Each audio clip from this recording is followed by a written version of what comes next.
Kami dari kelompok 3, jadi di sini kami ingin memperkenalkan diri terlebih dahulu. Perkenalkan, nama saya Afifah Komami dengan NIM 2115035. Saya Sita dengan NIM 2115033. Saya Berlian Dwi Moren, NIM 2115034. Video ini bertujuan untuk memenuhi tugas UAS mata kuliah fikih Bapak Muhammad Insan Jauhari MPD. Jadi tujuan kami membuat video ini untuk memenuhi mata tugas kuliah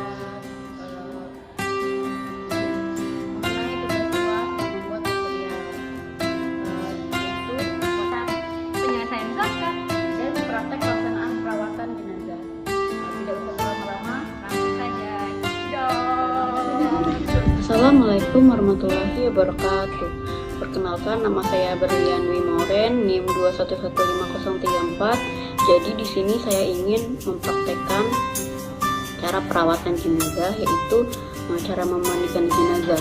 Sebelum itu saya akan memberitahu niat memandikan jenazah baik laki-laki maupun perempuan. Untuk yang laki-laki, nawaitu gusla ada an halzal mayyiti illa lillahi ta'ala. Nah, untuk bacaan niat memandikan jenazah perempuan, nawaitu gusla ada an hadzihil mayyitati lillahi ta'ala. Nah, itulah bacaan niat untuk memandikan jenazah baik laki-laki maupun perempuan. Selanjutnya cara memandikan jenazah. Yang pertama, pastikan letakkan jenazah dengan kepala agak tinggi di tempat yang disediakan. Pastikan orang yang memandikan jenazah menggunakan sarung tangan. Anggaplah saya menggunakan sarung tangan. Ambillah kain penutup dari jenazah dan gantilah dengan kain basah agar auratnya tidak terlihat. Jadi anggaplah ini saya menutupi dengan kain yang sudah basah. Lalu jangan lupa bersihkan gigi, lalu hidungnya, dan celah ketiaknya, lalu jari jemarinya.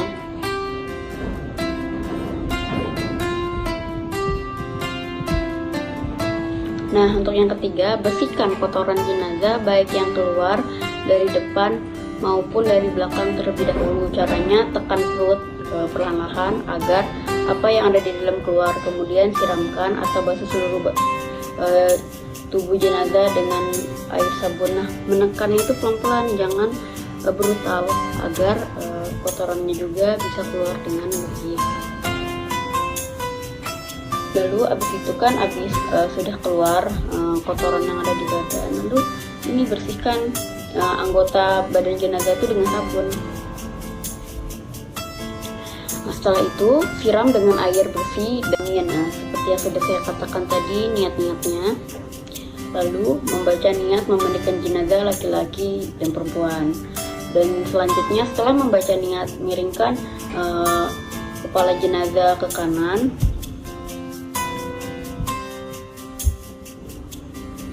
Ke kanan.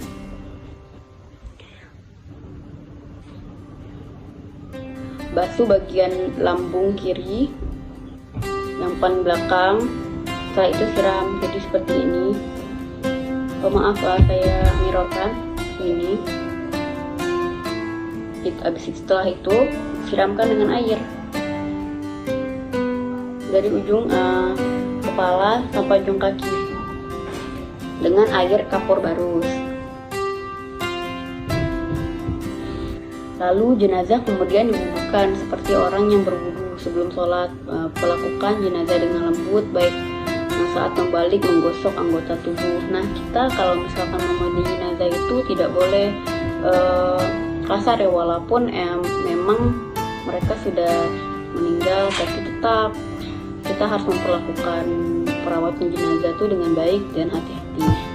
Lalu jika keluar dari jenazah itu najis setelah dimandikan dan menggunakan badannya, wajib dibuang dan dimandikan lagi.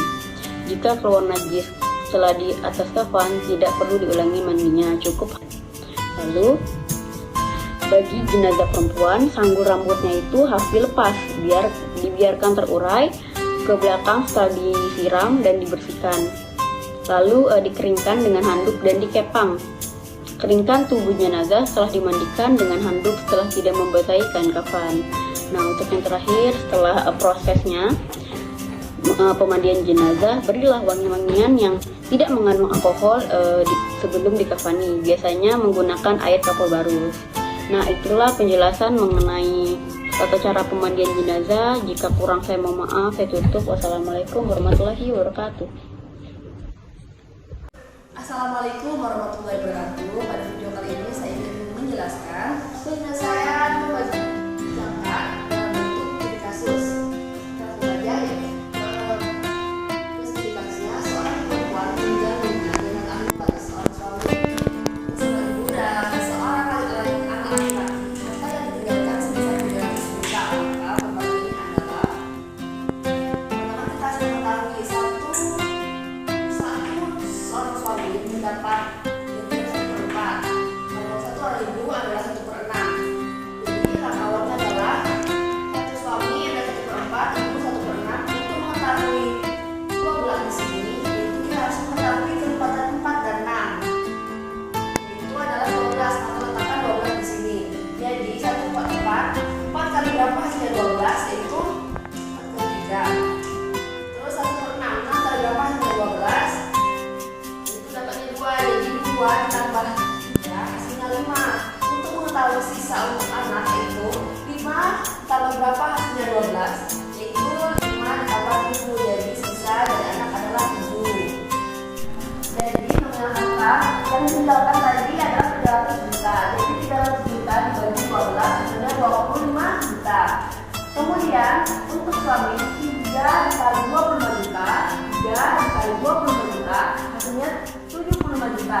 Dan untuk ibu 2 dikali 25 juta hasilnya 20 juta. Dan anak laki-laki 7 dikali 25 juta hasilnya 175 juta. Jadi jumlah 75 juta ditambah 20 juta ditambah 175 juta hasilnya 300 juta. Baik, itu tadi penyelesaian kasus pembagian warisan.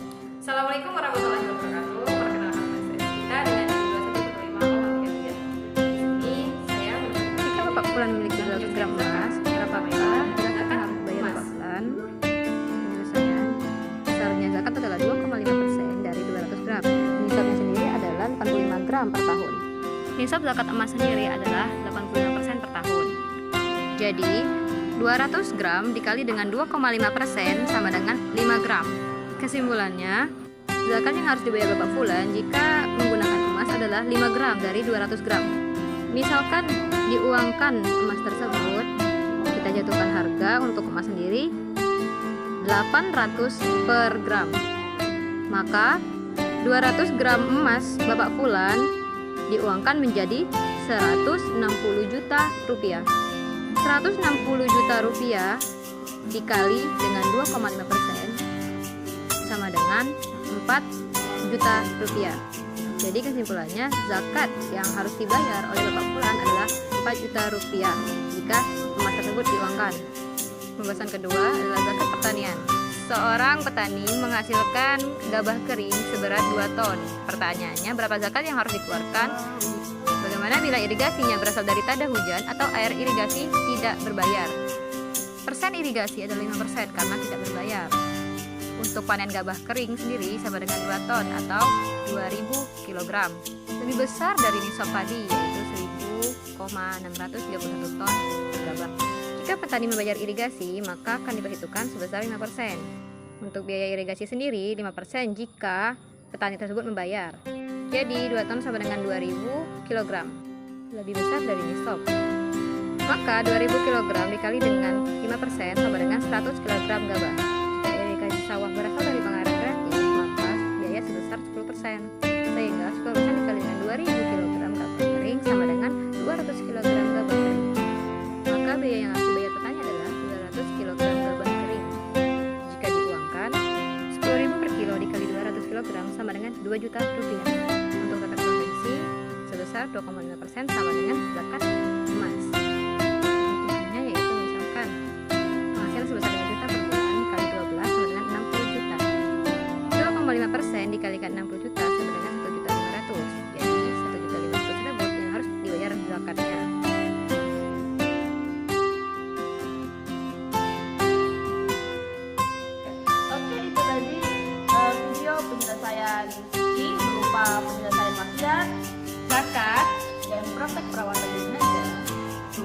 bermanfaat. Kami pamit undur diri. Wabillahi taufiq wal hidayah. Wassalamualaikum warahmatullahi wabarakatuh. Tunggu aja. Bye-bye.